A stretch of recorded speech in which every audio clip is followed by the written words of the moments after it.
Kaugnay ng pang-araro ng isang SUV sa pagdiriwang ng Lapu-Lapu Day sa Vancouver, Canada, makausap po natin ang dati nating kasama rito sa Unang Hirit at ngayon correspondent ay news anchor ng Omni News sa Canada na si Rhea Santos. Rhea, magandang umaga.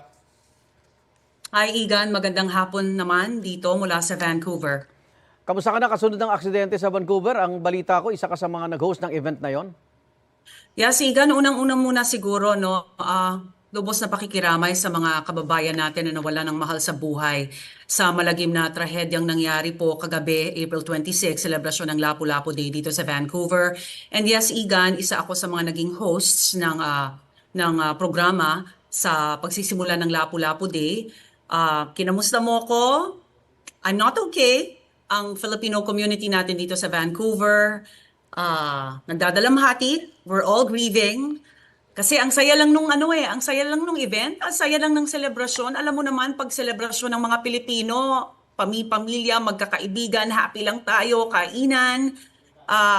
Nung nangyari yung insidente, pasado alas 8 ng gabi, nakaalis na ako. Dahil Okay. alas 4 pa lang, umalis na rin ako. Okay. Pero pasado alas 8, yun na, sumasabong na yung telepono ko sa mga mensahe, sa mga videos na nagsisirculate sa social media.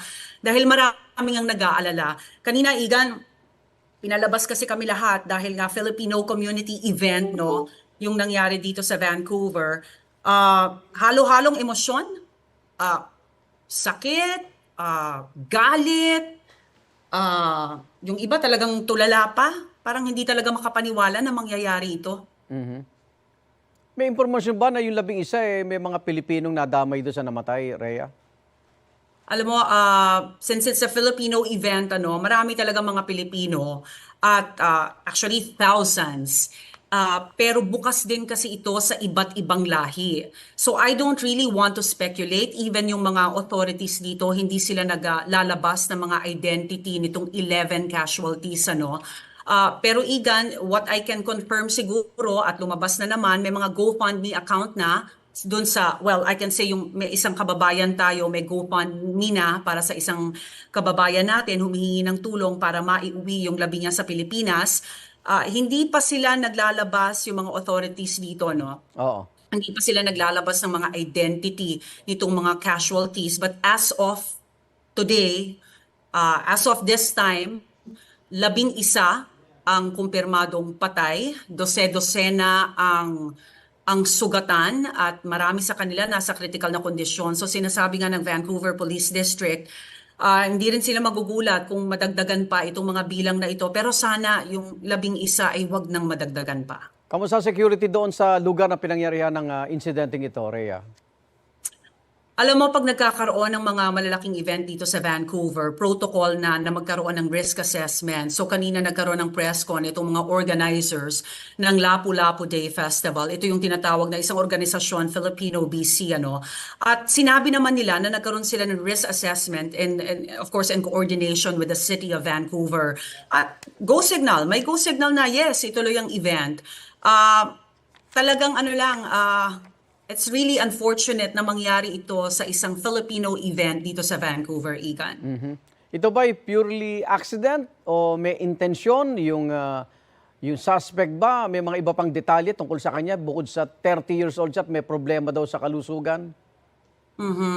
Again, yung mga authorities dito ayaw nilang magbigay ng impormasyon ukol sa pinagdadaanan ni yung identity ng suspect, Igan. What we know, tama, isang lalaki in his 30s, minamaneho itong black SUV at inararo nga itong kalsada sa Vancouver, no, kung saan nagaganap ang Lapu-Lapu Day celebration. Yung area na yon punong-puno ng mga food trucks at syempre pag food trucks, ang daming tao niyan, 'di ba?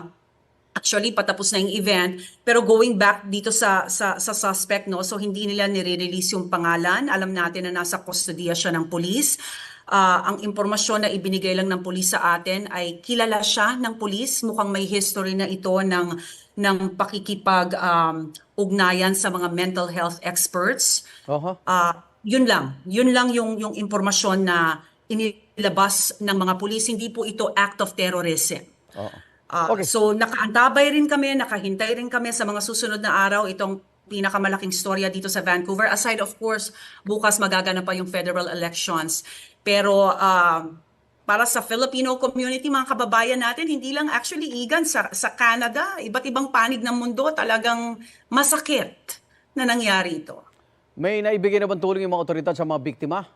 Yung ating gobyerno dyan, may naiparating na rin ba? Yes, Igan, talagang grabe yung pakikidalamhati ng lahat ng mga leaders, even of course si Prime Minister Mark Carney na tumatakbo din muli no, dito sa federal election. Lahat ng mga leader ng mga partidong tumatakbo sa eleksyon ay nagpahatid na rin ng kanilang pakikiramay sa Filipino community. Ang mga Filipino organizations naglabas na rin ng mga impormasyon para sa mga mental health support. Marami kasi dito talagang, alam mo yon, natutulala.